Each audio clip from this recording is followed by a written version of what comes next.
The coaches for your event will be displayed. You can watch a video for each coach so you can pick the best plan for you.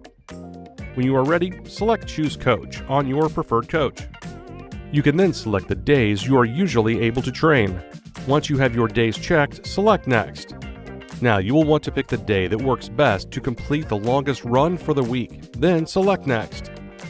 Then you will either find a race or create a personal event. Select Find a Race Event to search for racers near you, or create a personal 5K race to create your own event.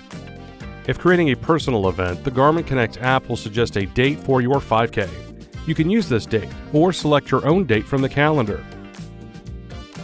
Once you have a date, select Next. Lastly, you will review your plan selections. If you need to make any changes, select the pencil icon. Once you've confirmed your plan, select Create Plan. The Garmin Connect app will now create your plan. Select Got It. Once the plan has been created, you will now see your plan in the app.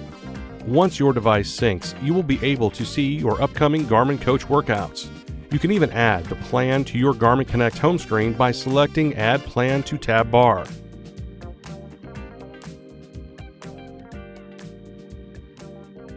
And that's it. You can now set up and use Garmin Coach. For more help, visit support.garmin.com.